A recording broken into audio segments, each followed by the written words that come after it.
Now, one of the foremost questions that you are going to ask me is, Doctor, what is the diet that we should follow? Let me ask you this question. If five of us sit down here and we eat non-vegetarian or we eat milk, all of us drink the same non-vegetarian, same milk, do we all react the same way? We don't. We all react differently. We all react differently to every food that is available. Now, how can there be a common diet for all of you? Is it even possible? But we go behind diets that are, all over the internet and all that. Let me follow this diet. Let me follow this diet.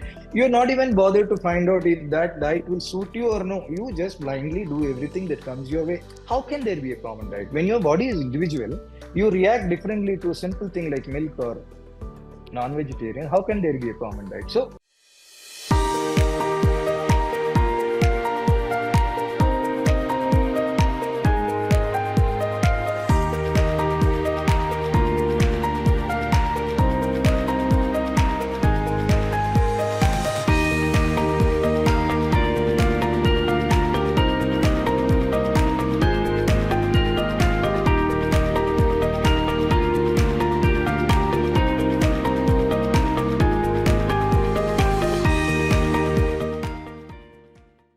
So my research also got me to a point that food is required for the body as long as you grow vertically. Let's say till the age of 18, 20. Once you stop growing vertically, the amount of food that you eat will only put on horizontally. Yes? Simple logic. So technically speaking, once you stop growing vertically, you need to cut down your amount of food because your body is during the growth period, you need food because you have to form the mass and everything else in the body. But after you stop growing, if you continue to eat the same amount of food, it will only put on horizontally. Now you'll ask me, Doc, but if you don't eat, what about our energy levels? Look at that watchman whom I met. Look at the many yogis, those who don't eat food or they strive on a one meal a day. See the older people in your homes. They naturally reduce their intake of food as they grow older. That's a way of life. So you don't need so much of food. 50% of the world population is malnourished, but they work. The people who work for us, the maid servant, the watchman, the driver, they don't eat as much as you and me. They don't eat that kind of nutritious food that you and me eat, but they work way, way more than you and me. They have a lot more energy than you and me. So there's no logic. But I must tell you, though you do not need 50% of your food after you grow vertically. You need to generate energy in another way. What is the other way? It is a common sense that anything that goes on moving will produce an energy. Let it be a motor, let it be a fan, whatever it is, it produces energy. So two things that keep moving in our body are our breath and our heart. They're constantly in motion. When it is constantly in motion, it will definitely produce some kind of an energy. It is the breath that controls the heart. So if you're able to correct your breathing through pranayama, doing pranayama techniques, doing some kind of chanting, doing yoga, that gives you the energy that is required for the body to run, not just the food. So you can live on the energy coming from the food and the energy that you're able to raise because of the pranayama and the yoga.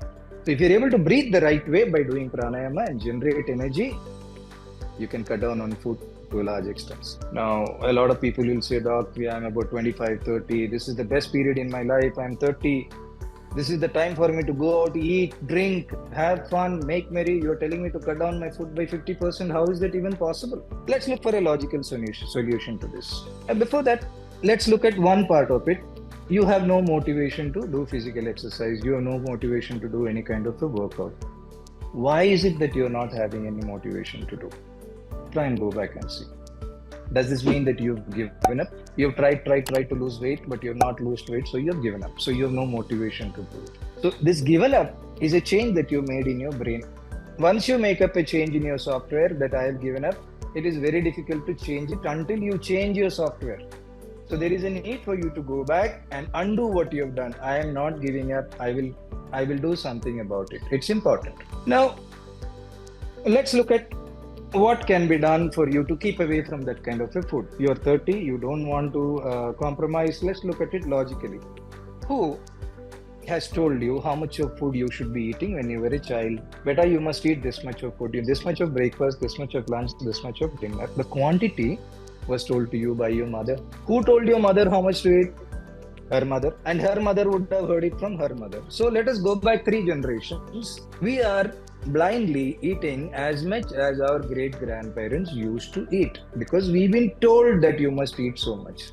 Our great grandparents used to be 80% more active than you and me. They used to walk, they used to be in the field, they used to cycle. They never had the kind of comfort and convenience that you and I have.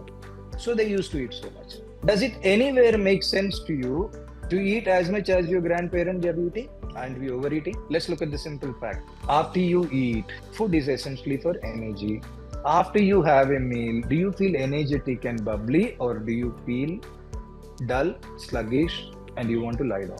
Most of us, after a good meal, want to lie down. That means obviously you're overeating.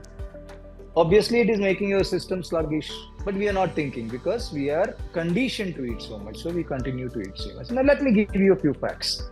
Our stomach, the size of the stomach is the size of a fist. This is how much big the stomach is. Nature has given this size to the stomach because this is how much you're supposed to eat. This is how much is needed for you. This is how much can be digested easily. Now, the stomach unfortunately has a ability to expand to 6 times its size.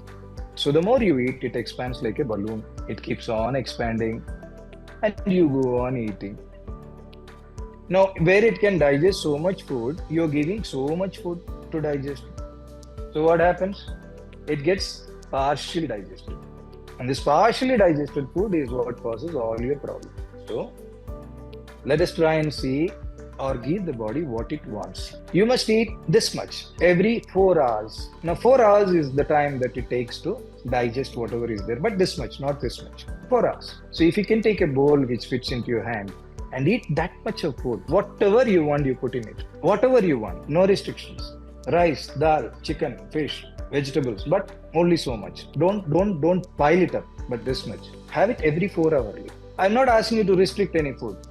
It is human tendency. The moment you say don't eat this, you feel like eating it. So I'm not saying you stop anything. You eat what you want, including sweets, but have only so much. Now, let me tell you what we normally do. Suppose you go to a wedding and you pick up a plate of biryani and you start to eat it. The first bite, beautiful. I wonder who made this, who is the cookies. You ask around. Second bite, lovely biryani. Third bite, lovely biryani. Fourth bite, very nice. After that, you start talking to your friends and you only realize that the food is over.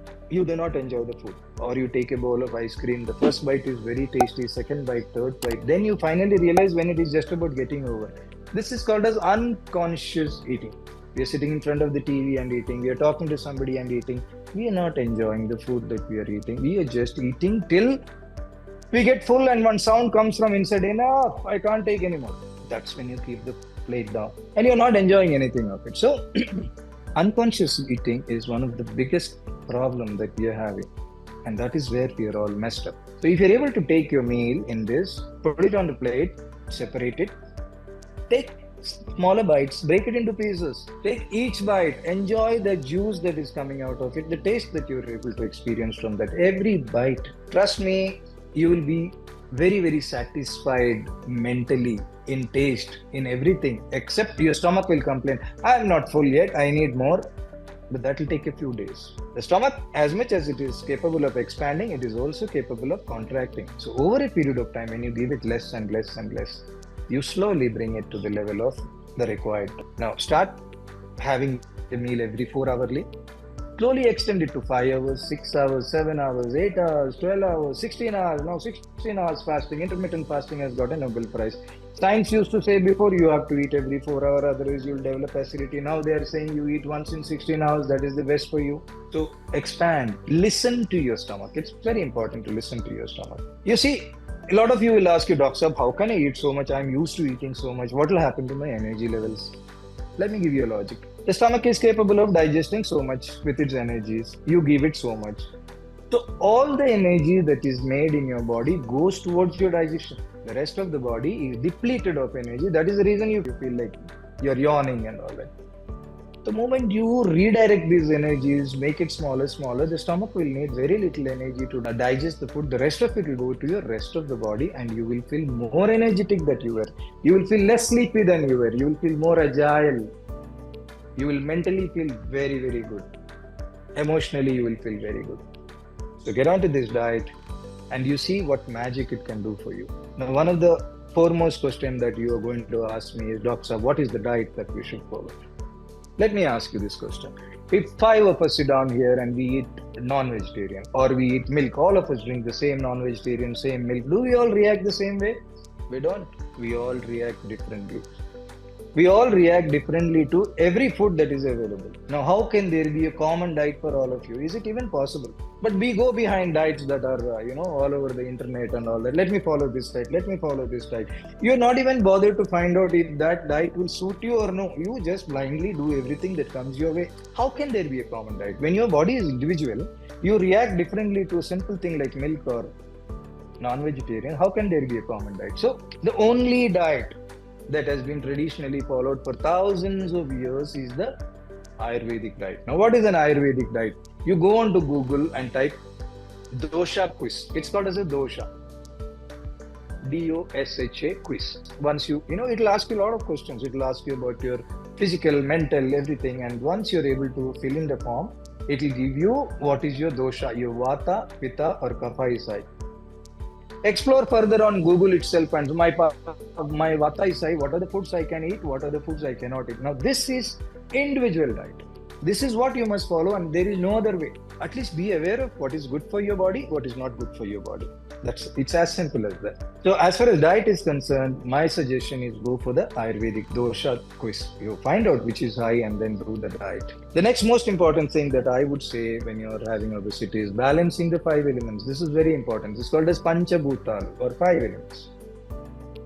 There is the water, the fire, air and space. All of us are used to being, particularly people who are of my age at least, they've been used to running with bare feet on the ground, working on the ground, in the water, in the river. These are our source of creation. We are made of the five elements. Every calcium, magnesium, zinc that is there in the earth is there in our body also. So we need to connect with our source of creation. It's very important. One of the ways is the earth. How do you connect with the earth? You start walking barefoot on the grass or the ground or stand on the grass barefoot. Stop working on the mud. Start planting trees. It's very important to have that connect with the ground. We have missed it in search of comfort and conveniences. We have gone away from the ground, from the light. We have gone into luxurious 40th floor, 50th floor where there's no connect.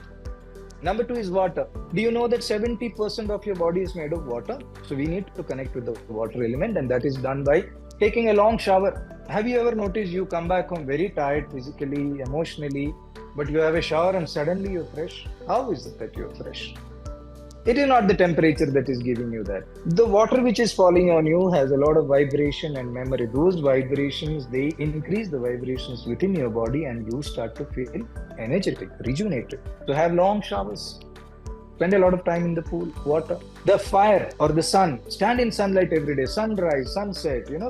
Spend about 15 minutes looking at the sunset and sunrise. If not anything, at least enjoy the sunset and sunrise. And let those rays fall on you. Apart from vitamin D, there are many things we do not know that the sun can give us. Air and space is very important part of our psychological growth. So it is very important to do yoga and pranayama. All these things are available on the website. I've given a multiple videos which explains how to balance your five elements. You can always go on to drmanoj.com.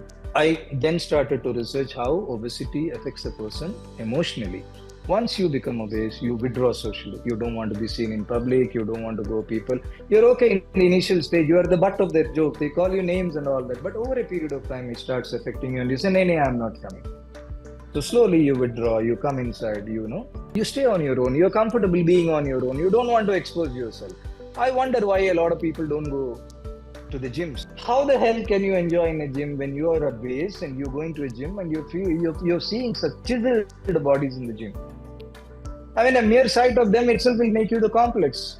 Damn, everybody will be looking at my tummy. Everybody will be looking at me. This is not the place for me. And you don't go to the gym because they come to make up their muscles and all that. I wish there was a gym only for obese people. And actually, we're working on it. So that at least emotionally you don't suffer. What I want to ask you is, do you think that people love you because of your looks? Looks can always get you that initial attention. After that, it cannot sustain. They love you because you're a wonderful person. They love you because you're an intelligent person, you're a compassionate person, you're a funny person. There is something about you which is beautiful. It is not your looks. Your looks only get you initial attention.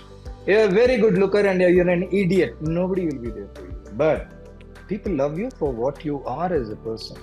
And trust me, I spent most of my life with people who are obese, and I find that they are the best of the people. They are the most humorous, they are the most funny. And as a doctor, let me tell you, they seem to be most healthy too. It is just that there is a fear in them, which has been conditioned in them. You are fat, you will get heart attack. You are fat, you will get a stroke. You are fat, your kidneys will fail. You mean people who are lean, they don't die, they don't suffer, their kidneys don't fail, they don't get stroke? Look around you. Most people who are obese are way healthier than the people who are not. There is no logic to this fear. But you've been conditioned with this fear that you're all the time thinking about it. Okay, tomorrow, like this, I'll get BP, I'll get a stroke, I'll get that, I'll get this. You're all the time thinking about it. No, the thinking is what gets you into trouble. It is not true. Look at so many obese people who are dance choreographers, who are doing adventure sports, and the kind of energy they have. Do not get bogged down with the weight aspect of it. Nobody is judging you. People like you because of what you are.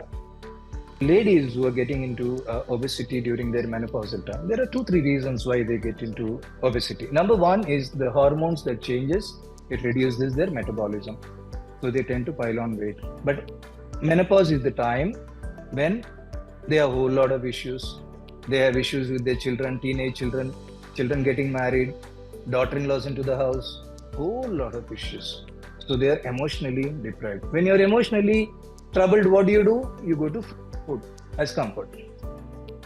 Your metabolism is dropping. You're supposed to reduce your food by half, but instead what you're doing, you're increasing it by half. So you tend to put on weight. I must tell you, these ladies, they're very kind. They're kind to everybody in this world, but they're most unkind to themselves. Right from childhood, they take care of the family, then they get married, they take care of the husband's family, the in-laws, the daughter-in-laws, everything. When they reach menopause, they suddenly say, what the hell did I do for myself? I am also asking you, what the hell did you do for yourself? Have you been kind to yourself? Can you spare half an hour to 1 hour in 24 hours for yourself to do simple things? Balancing the 5 elements of nature, doing a yoga, doing a pranayama, trying to make yourself comfortable in a balanced way. You have to realize only if you are comfortable can you make others around you comfortable. Only if you are happy, you can make others happy. Otherwise, you think you're doing it, but you're not doing it. So it's time to start spending some time on yourself. And all those people out there who are suffering obesity, these are 4 things that I want you to do. One is the ball diet. One is balancing the 5 elements, emotions which are trapped. One is doing the exercise. One is untrapping your emotions which are trapped. If you're able to do this, spend time for yourself, you'll definitely lose weight. There is no way that you will not lose weight.